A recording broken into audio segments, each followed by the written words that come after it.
principais funções do tecido epitelial, nós temos o revestimento e a secreção. O revestimento, como o próprio nome diz, é responsável por revestir toda a superfície externa do corpo, a epiderme e as cavidades corporais internas. Caracteriza-se por ser um tecido avascular, sem a presença de vasos sanguíneos, e por possuir um aglomerado de células epiteliais poliédricas e justapostas, com mínimo ou nenhum espaço intracelular entre elas. As células encontradas no tecido epitelial estão em constante processo de renovação e variam em uma ou mais camadas e possuem formatos diversificados. As pavimentosas são células achatadas com formato poligonal. Temos as cúbicas, que são os formatos de cubos, e cilíndricas, formatos cilíndricos. Nesse caso, elas são mais altas do que largas. Na parte de secreção, temos o tecido epitelial glandular ou secretor, constituído por várias células epiteliais glandulares que possuem como principal função produzir e liberar secreções tanto para o meio interno quanto para o meio externo. Essas secreções podem ser viscosas e escorregadias, as mucosas, aquosas e límpidas, as serosas, e a mistura de secreções mucosas e serosas, que são as mistas. Agrupado em grande número, essas células epiteliais glandulares formam as glândulas. As células epiteliais glandulares podem sintetizar, armazenar e secretar várias substâncias, entre elas a proteína, que é secretada pelo pâncreas, os lipídios, pelas glândulas sebáceas, ou complexos de carboidratos e proteínas, que são secretados pelas glândulas salivares. As glândulas mamárias podem sintetizar as três substâncias, as proteínas, os lipídios e os carboidratos.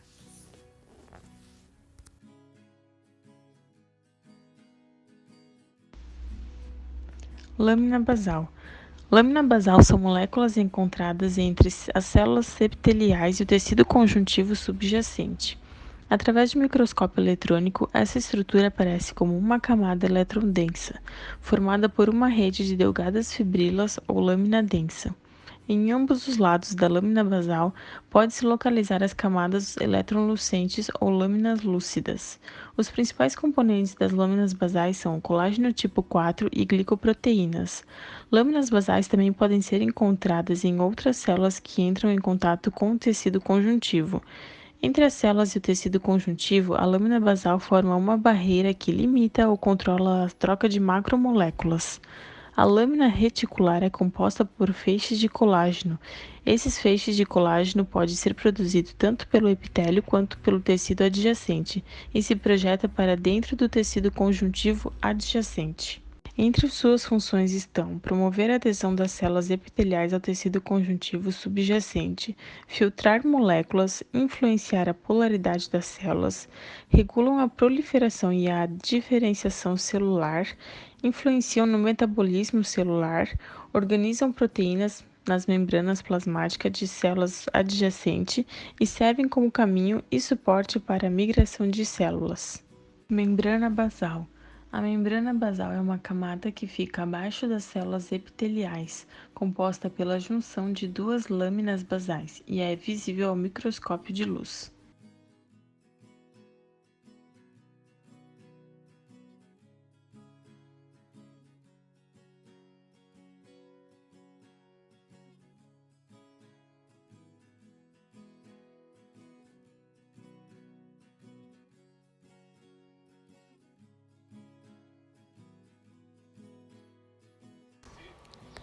Interdigitação. A adesão entre as células é em parte devido à ação coesiva dos membros de uma família de glicoproteínas transmembranas chamadas de caderinas.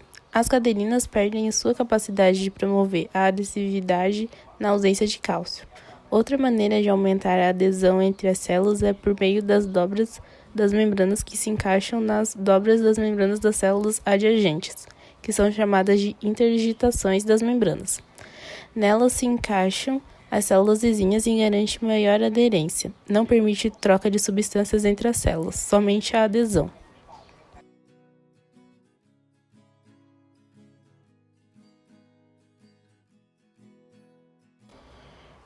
Junção de oclusão. Os vários tipos de junções servem não só como locais de adesão, mas também eventualmente prevenindo o fluxo de materiais pelo espaço intercelular.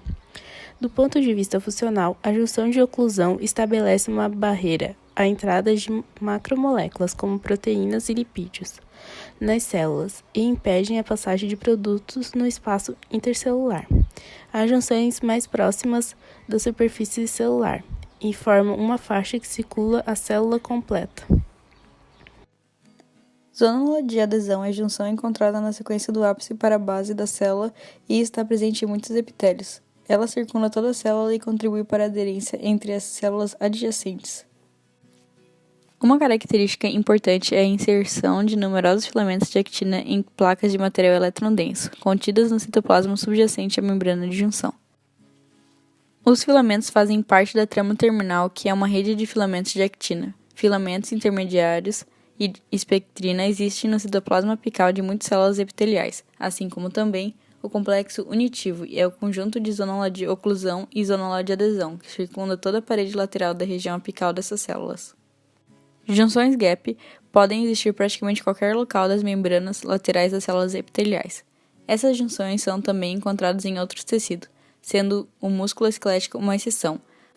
Ao microscópio eletrônico, essas junções se caracterizam pela grande proximidade, 2 nm, das membranas de células adjacentes. Por meio da técnica de criofratura, observa-se que essas junções são formadas por porções de membrana plasmática, no quais há agregados de partículas intramembranosas reunidas em forma de placa. As junções de gap tornam possível o intercâmbio de moléculas com massa molecular de até 1500 Da. Moléculas de sinalização como AMP e GMP cíclicos, íons e alguns hormônios podem atravessar essas junções, fazendo com que as moléculas de muitos órgãos trabalhem de maneira coordenada.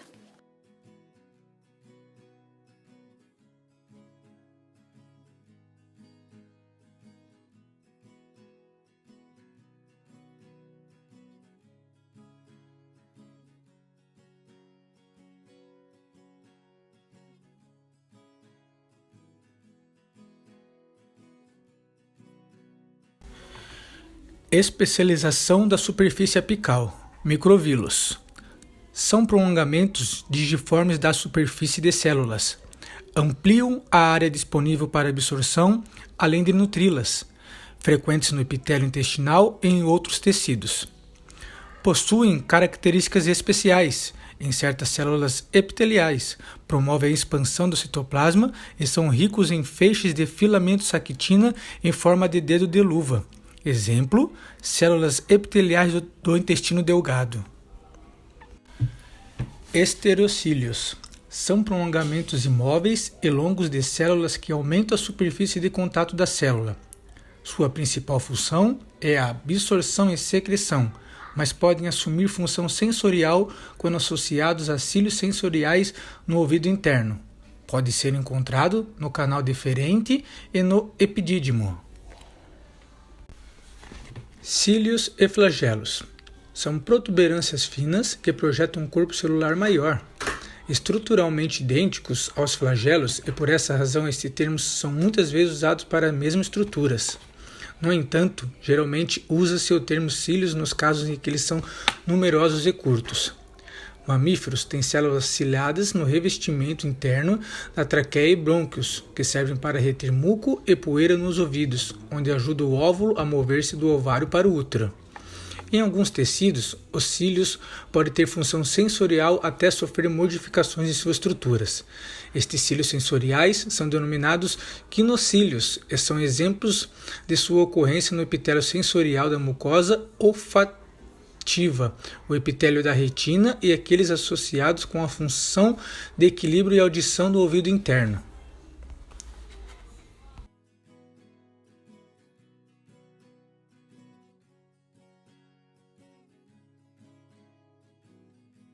Nos epitélios de revestimento, as células se dispõem em folhetos que cobrem a superfície externa do corpo ou que revestem as cavidades internas.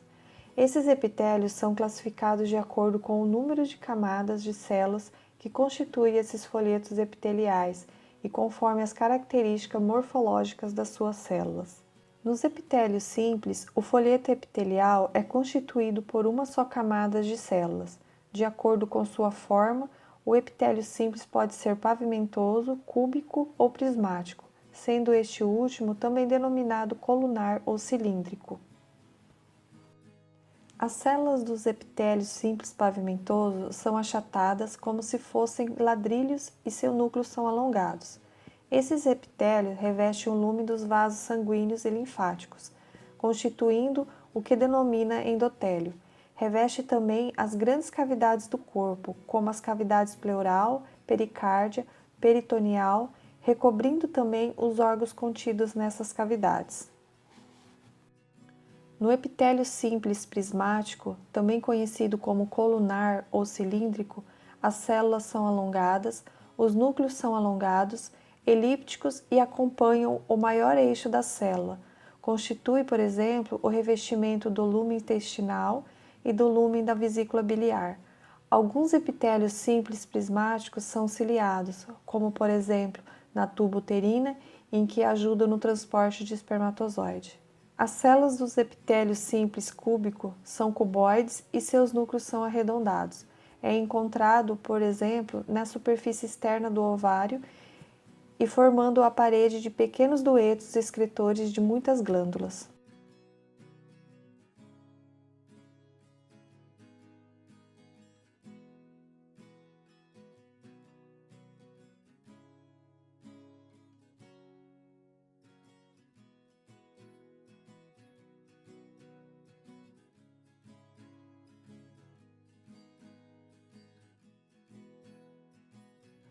O epitélio estratificado é classificado em pavimentoso, que pode ser escamoso, estratificado e de transição.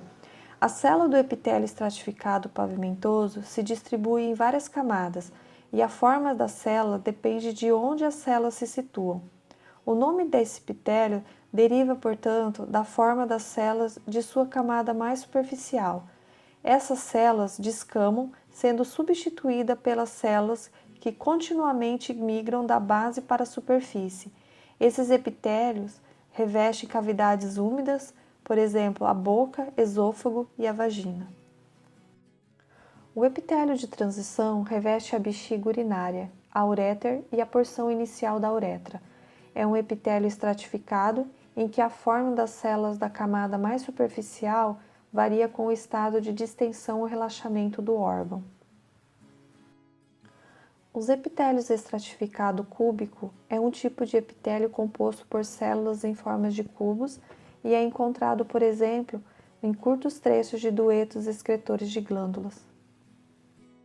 Epitélio estratificado, que pode ser pavimentoso não queratinizado e epitélio pavimentoso queratinizado.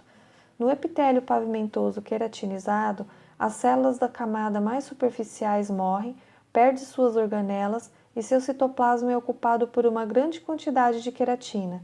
Essa camada de queratina confere grande proteção à superfície da pele e impede a perda de líquido pela pele.